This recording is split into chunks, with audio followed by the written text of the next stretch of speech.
A paz do Senhor, amada igreja, amado irmão e irmã, sejam bem-vindos a mais um culto da série Falando de Deus. E dando continuidade dos cultos com o tema Liberdade, hoje nós vamos entrar no episódio 9, que é o penúltimo episódio dessa série de cultos.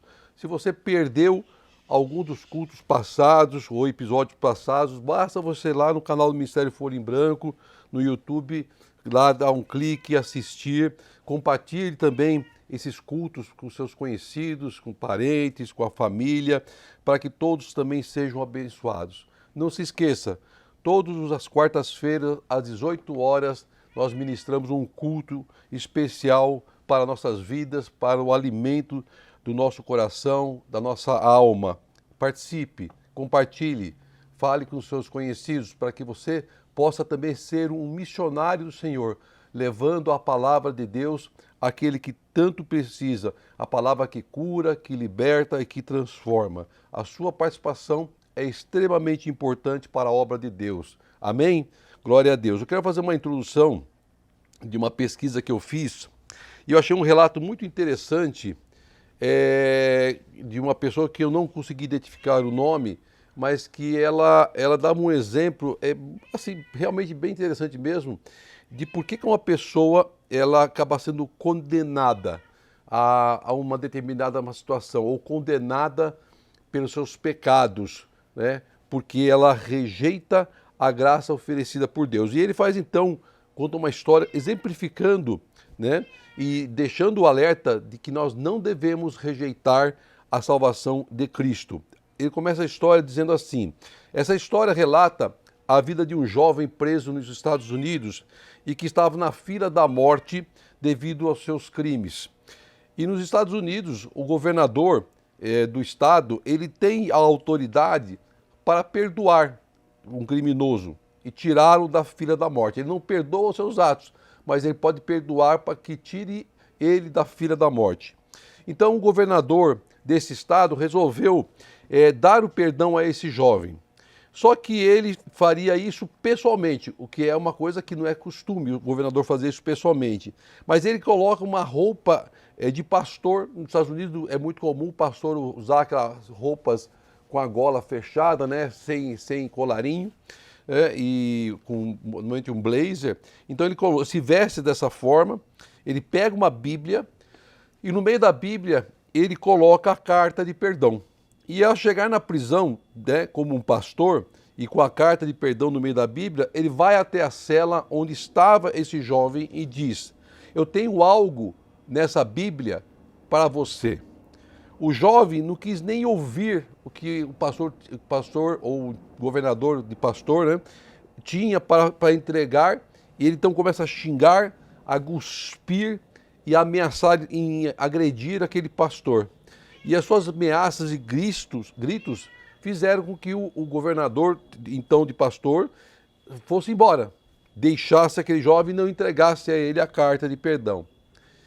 E ele não teve nem a oportunidade de abrir a Bíblia para entregar essa carta de perdão, nem teve a oportunidade de falar os motivos de que ele estava lá. O carcereiro, que tudo presenciou, vira-se para esse jovem, logo após que o pastor foi embora, e diz: você é burro. Aquele pastor que veio aqui não era um pastor, mas era o governador do estado e tinha na Bíblia uma carta de perdão para você. Passado alguns dias, o jovem então foi levado ao júri para cumprir a sentença de morte. E nesse momento, o sentenciado tem direito às suas últimas palavras. Então ele diz: eu quero dizer algo, principalmente para os jovens. Por que eu estou aqui? Eu serei morto daqui a pouco, mas não será pelos crimes que cometi, mas eu vou morrer por causa do perdão que recusei. Eu vou morrer por causa do perdão que recusei.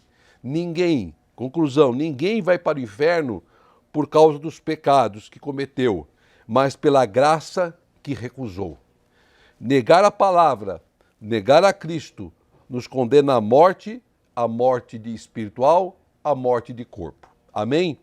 Guarde esse exemplo que eu achei muitíssimo interessante, né, e que realmente é uma verdade. É uma verdade. Cristo nos perdoa os pecados e nos tira da fila da morte. Mas nós temos que aceitar. E também, seguindo essa mesma linha de pensamento, para esse episódio 9, eu quero convidar você a abrir a sua Bíblia, se assim for possível, em João 8. João 8, do versículo 31 ao versículo 36. João 8, versículo 31 ao versículo 36. Amém? Diz assim a palavra de Deus. Jesus dizia, pois, aos judeus que criam nele: se vós permanecerdes na minha palavra, verdadeiramente sereis meus discípulos, e conhecereis a verdade vos libertará. Respondeu-lhe: somos descendentes de Abraão, e nunca servimos a ninguém. Como dissestes tu, serei livres? Respondeu-lhe Jesus: em verdade vos digo, que todo aquele que comete pecado é servo do pecado. Ora, o servo não fica para sempre em casa, o filho fica para sempre. Se, pois, o filho vos libertar, verdadeiramente sereis livres. Amém? Glória a Deus. Billy Graham, um grandíssimo pastor, fantástico. Se você tiver oportunidade, assista às pregações do pastor Billy Graham, um homem de Deus, né? Infelizmente não está mais conosco, mas está nos braços do Senhor. E uma das suas pregações, ele fala do pecado, ele diz o seguinte: o pecado é um sedativo. Veja que o pecado é excitante no início e então perde a graça. E depois de um tempo, você perde a consciência e a sensibilidade do pecado, ou a sensibilidade ao pecado. E a sua consciência se torna morta. E que coisa terrível é quando a sua consciência está morta.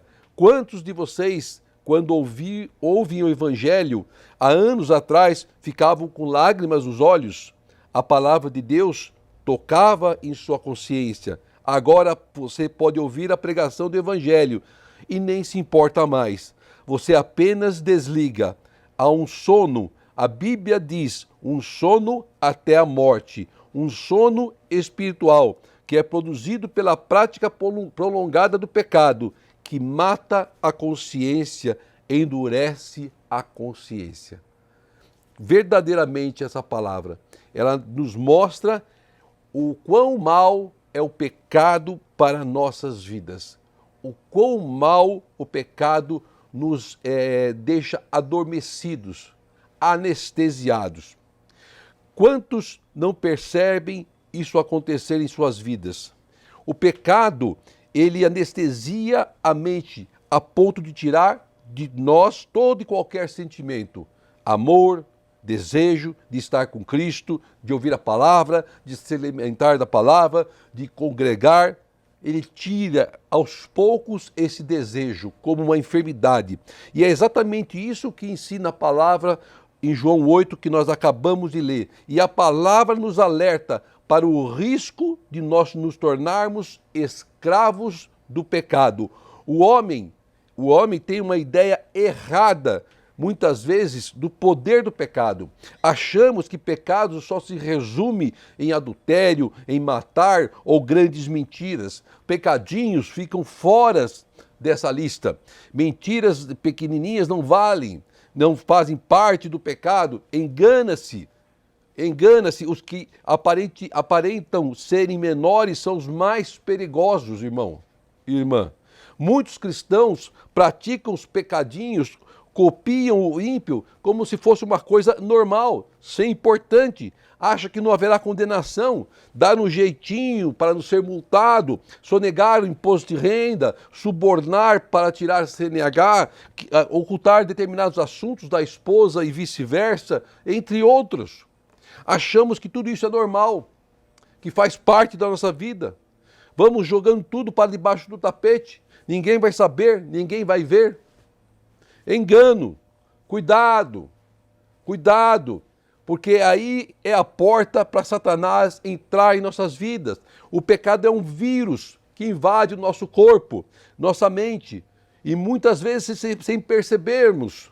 Ele se instala dentro de nosso coração. Ele se instala dentro da nossa mente, ele fica em nosso corpo como se fosse num processo de hibernação. A medicina é comum estudos de vírus que são ativados ou manifestados no organismo quando a imunidade da pessoa cai muito.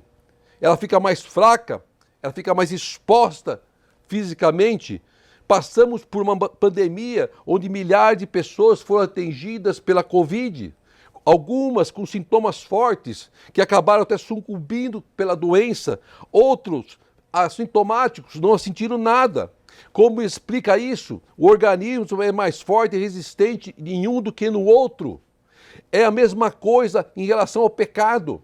Se nós estamos em Cristo, se nós estamos alimentados de Cristo, nós estamos mais fortes para podermos vencer esse vírus que é o pecado. O pecado é uma pandemia que atinge a todas as nações e que leva muitos à morte. Os mais fortes espiritualmente são assintomáticos e não sentem os ataques do vírus do pecado e superam rapidamente. Agora, os mais fracos na fé, em pecado, sucumbem a esse vírus e são levados à morte.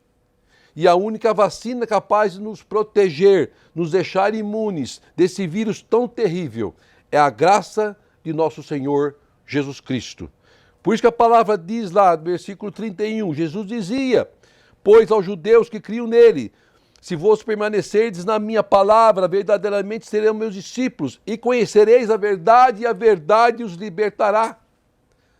Quem é a verdade? O Cristo. Os ouvintes de Jesus eram orgulhosos de sua herança, acreditavam que a sua história de vida lhes dava direitos. Em vez de crescerem na gratidão, generosidade, tornaram-se orgulhosos, críticos, desconfiados daquilo que poderia desafiá-los. Eles eram tradicionais, não aceitavam ser desafiados, viviam debaixo da lei dos seus antepassados, outros que eles mesmos criaram, sendo aprisionados na religiosidade. Então aquela ancestralidade que tanto importavam para os judeus, que era a mesma de Jesus, era o que era a referência deles. E eles não aceitavam a palavra de Cristo, não aceitavam os ensinamentos de Cristo. E o relacionamento profundo com Cristo e com Deus e a sua fonte de consciência de que Deus trabalha para nossos bens, para aquilo que é melhor para nossas vidas, eles não aceitavam. Eles não aceitavam esses ensinamentos. Eles não aceitavam aquele que poderia libertá-los daquela prisão que eles estavam vivendo. Eles estavam presos aos seus costumes, à religiosidade, mas não conseguiam entender a verdadeira palavra que libertava, a palavra de Cristo, a palavra de Deus. E Cristo confiava única e exclusivamente na presença de Deus, de que Deus poderia mudar aquela história. E Cristo levava a palavra que poderia salvá-los, que poderia libertá-los, e ele não entendia. Por isso que a palavra diz lá: e conhecereis a verdade, e a verdade os libertará. Significa que Cristo que liberta o pecador. Ele que nos liberta. Quando nós descemos as águas, quando nós aceitamos a Cristo, Ele nos liberta do pecado. Mas o pecado vai sempre tentar nos atacar como um vírus, para nos tirar da presença de Cristo, para nos tirar da presença de Deus. Somente a verdade em Cristo nos protege desse vírus do pecado. E a salvação do homem só é possível através de um relacionamento íntimo e genuíno com Cristo. Entenda isso, meu irmão, minha irmã.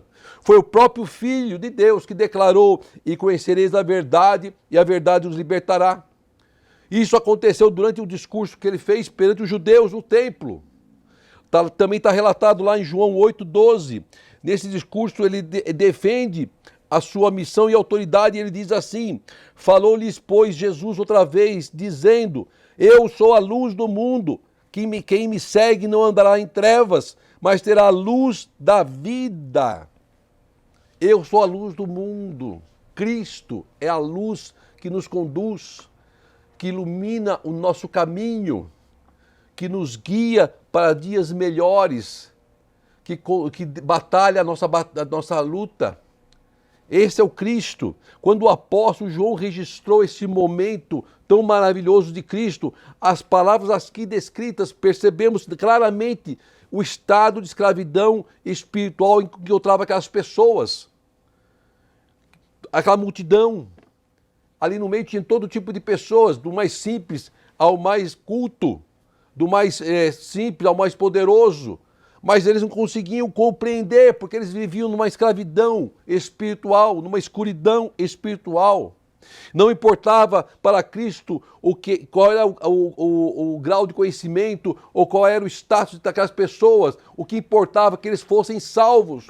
O que importa para Deus, para a sua vida, para a sua casa, para a sua família, é que todos sejam salvos. Em nome de Jesus. Então, quando os judeus ouviram a sentença e conhecereis a verdade e a verdade os libertará, eles replicam.